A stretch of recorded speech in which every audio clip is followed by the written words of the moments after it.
अशी पत्र तारू खैराचे इंगळ बरं का, निघता ती ज्वाळ तैल पाकी. पहिलं खिळ्याचं वन आहे. त्या खिळ्याच्या वनावून चालवतात. एक यमदूत इकडून धरतो हात, एक यमदूत इकडून धरतो, त्याला आरपार खिळे घुसेपर्यंत चालवतात. सुशिक्षित मंडळी म्हणतील काय बाता हाणता महाराज, खिळे घुसतात पायात. अहो हे तर डेड बॉडी नेली आम्ही ओढ्याच्या काठाला आणि तिथे कुणाच्या पायात. अजिबात टेन्शन घेऊ नका. हे तुम्हाला अंत्यसंस्कारासाठी शरीर तुमच्या ताब्यात, नात्या गोत्याच्या ताब्यात दिलेलं आहे. हा जीवात्मा जातो आणि तिथे त्याला भोगण्याकरता एक शरीर मिळतं. हे पटत नसेल तर तुम्ही आजारी पडा. तुमच्या अंगावर 10,000 रुपयाचा ड्रेस असू द्या, तरी दवाखान्यात गेल्यावर हे उतरून ठेवतात आणि तिथला झगा घालावा लागतो. झगा इथं झगा तयार आहे, तुम्ही नका टेन्शन घेऊ. मग एक अशी पत्र तारू खैराचे इंगळ, आरपार छिद्र पडले की त्या निखाऱ्याहून चालवतात. त्याच्यातून मग निघता ती ज्वाळ तैल पाकी, उकळत्या तेलाच्या कढईत टाकतात. त्याच्यातून काढायचा. तप्त भूमीवरी चालवी ती पायी, तापलेल्या जमिनीहून चालवायचा. लाल झालेला लोखंडाचा खांब त्याला कवटाळला लावायचा.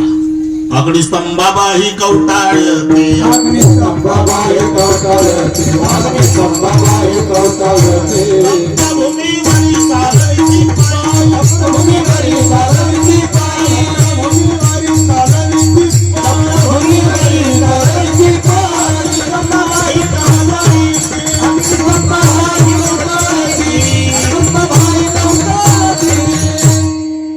तप्त भूमीवरी चालविती पायी, अग्निस्तंभाबाही कवटाळती, म्हणून या तुका येतो काकुळती.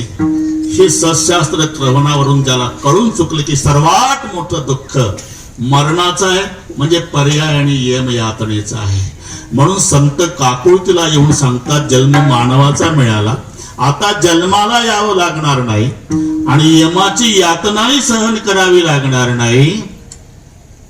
ऐसी या साधना करा पाहिजे, ऐसी या साधना करा पाहिजे.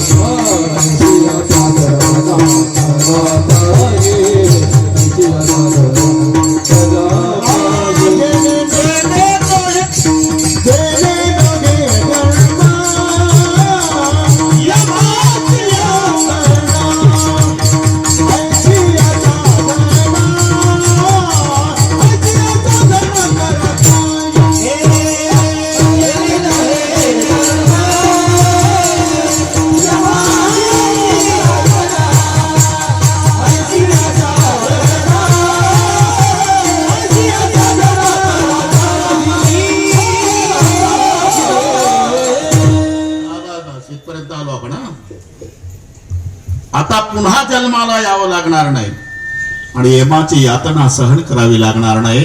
जने नव्हे जन्म यमाची यातना, ऐसिया साधना करा काही. ही ज्याला शास्त्रावरून कळून चुकलं नाना, तो तुकोबारायाच्या चरणी डोकं ठेवून म्हणला, महाराज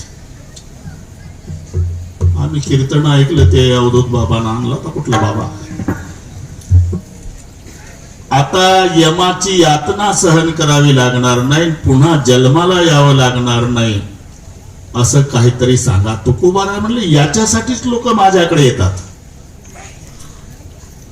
मी त्यांना उपाय सुचवतो. ज्यांनी ज्यांनी माझ्या उपायाचं अवलंबन केलं त्याला त्याला फायदा झाला.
उपायाचं अवलंबन ज्यांनी केलं ना त्याला फायदा सुद्धा झाला. त्याची सरली येरझार इथपर्यंत आलो.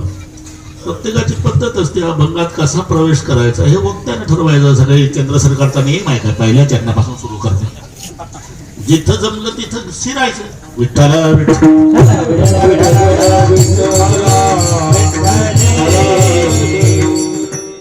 त्याची सरली येरझार. पण महाराज त्याच्यासाठी त्याला काय करावं लागलं. पहिलं चरण साठविला हारे, साठविला हारे, साठविला हारे, साठविला हारे,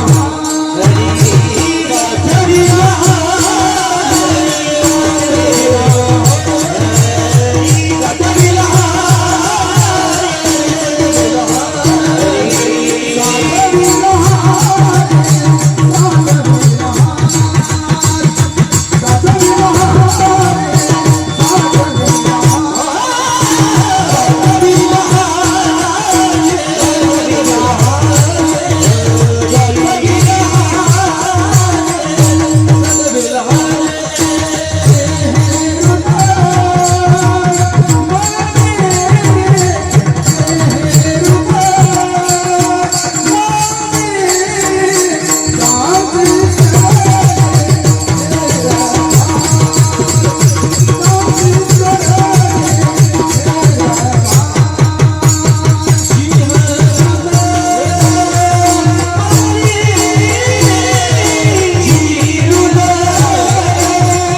साठविला हरी जिही हृदय मंदिरी त्याची सरली येरझार. सरळ वाक्य तयार होत. जिही हृदय मंदिरी हरी साठविला त्याची येरझार सरली. हृदय रूपी मंदिरामध्ये ज्यानं हरीला साठवलं. अहो पण हे पटण्यासारखं नाही ना. जे साठवायचं आहे ते लहान पाहिजे. साठवायचं ज्यामध्ये ते मोठं पाहिजे. टोपी मोठी पाहिजे, डोकं लहान पाहिजे, मग टोप्या घालायचा कार्यक्रम होतो. डोकं मोठं असल्यावर ताकद आहे का टोप्या घालायची. मराठी कळते. पक्वात लहान आहे त्याची खोळ मोठी आहे म्हणून पक्वात खोळीमध्ये ठेवल्या जातो. म्हणजे पक्वात साठवायचा आहे तो लहान आहे. ज्यात साठवायचा ती खोळ आहे. इथे उलट आहे. साठविला हरी आणि हृदय मंदिर. एवढा हरी आणि हृदयामध्ये साठवला. आता हृदय केवढं आणि हरी केवढा. हरी केवढा म्हटल्यापेक्षा तेवढाच त्याच्या एवढाच त्याला उपमान आहे. सागरम सागरोपमा. समुद्र समुद्रा एवढा. आकाश आकाशासारखंच. बस त्याला उपमा नाही. एक थोडक्यात सांगतो. नाना भगवान श्रीकृष्णाचं लग्न होतं. कोणतं होतं कोणास माहिती. 16,108 झाले. मी तरी किती पत्रिका लक्षात ठेव. ते पाहुणे आले. समुद्र आला. समुद्र लोणावळ्याच्या पलीकडे आला हे कळलं. जालना जिल्ह्यातले सगळे पाहुणे मंडपातून निघून गेले. बैराम दादा होते. कन्हैया कुछ भी मनमानी करते रहता है. समुद्र आया शादी को और समुद्र शादी में आया तो शादी होगी या बह जाए की बारात. पूरी बारात भाग के चली गई. दादा मी बोलवलेला पाहुणा आहे. मी बघून घेतो त्याचं. वापस आले. समुद्रा येऊ नको का. कोण नाही राहिलं मंडपात. अहो काय देवा निमंत्रण तुम्हीच देता. मी तर पत्रिका रस्त्यानं वाचली. मला तर वाटलं तुम्ही रागवाल. कारण पत्रिकेत होतं सहकुटुंब सहपरिवार. तुम्ही म्हणाले एकटाच कसाल. आता नको सुपीक डोकं चालू. इथंच थांब. अहो मी निमंत्रित पाहुणा आहे. जनवास पाहिजे. आता ते सगळे संपलं. जनवास शब्दाचा अर्थ जानोसा करून टाकला. आता जनवास कोणाला गरज आहे? पूर्वी 3-3 दिवस लग्न चालायचं नाना. तुमचा अनुभव आहे का? मग आता एका तासात अनेक करायचे आहे अवधूतजी. पूर्वी अनेक तास एकाच लग्नात लागायचे. मग जनवास असायचा. वर पक्षाकडील जनाला सन्मानाने ठेवण्याचं ठिकाण वधू पक्षाकडचं जे निवासस्थान त्याचं नाव जनवास. तो झाला जानोसा. जनवास पाहिजे. ठीक आहे. भगवान कृष्णाने आपल्या अंगाचे एक केस उपटलं आणि थांबा म्हणाले समुद्राला. समुद्र म्हणाले अजून काही पाहुणे असले तर पाठवा, जागा भरपूर शिल्लक आहे. एका केसावर समुद्र थांबून जागा शिल्लक आहे. असे 3.5 कोटी केस आहे प्रत्येकाला. मी मोजले नाही. कीर्तन संपल्यावर कोणी उद्योगाला लागलं तर जास्त भरले समजायचं तो माणूस दाट केसाचा आहे. कमी भरले तर समजायचं पातळ केसाचा. पण 3.5 कोटी केस शास्त्राचा अंदाज आहे. माणसाला माणूस भेटला म्हणजे 4 गोष्टी प्रगट होतात. 4 मिले 64 किले 20 रहे करजोर हरिजन से हरिजन मिले नेहसे 7 करोड. 4 मिले म्हणजे पहिल्यांदा चौघाची भेट होते. माणसाला माणूस भेटतो म्हणजे कोण? चौघ भेटतात. हे त्याच्याकडे पाहतं ते याच्याकडे पाहतं. म्हणजे भेट पहिली डोळ्यांची आहे. हिशोब करा तुम्ही. 4 मिले. मग तुमचं बरं चाललं का? ते म्हणतं तुमचं बरं चाललं का? हे हसतं ते हसतं. 64 खिले. दाताचा हिशोब कळला म्हणजे 64 दात. 20 रहे करजोर. हे हात जोडतं ते हात जोडतं. याच्या हाताचे 10 बोट त्याच्या हाताचे 10 बोट. 20 रहे करजोर. आणि एकमेकाला कडकडून मिठी मारत तेव्हा अंग रोमांचित होतं दोघांचंही. नेहसे 7 करोड. दोघाच्या केसांची बेरीज आहे 7 कोटी. म्हणजे माणसाचे 3.5 कोटी. घरी गेल्यावर डोकं चालवा. 3.5 कोटी केसापैकी एका केसावर समुद्र थांबतो. अनंत ब्रह्मांड एका रोमी ऐशी धेंडे. एवढा हरी साठवला कुठे? हृदय. हे तर डोकं चालवा. एवढा मोठा हरिण हृदयात साठवला. आता हृदय केवढं?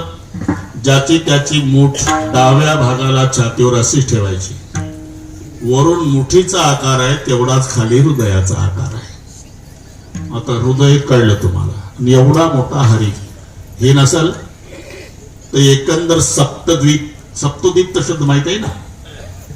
शाक शालमली कुश क्रौच प्लक्ष पुष्क आणि जंबू असे 7 द्वीप आहे.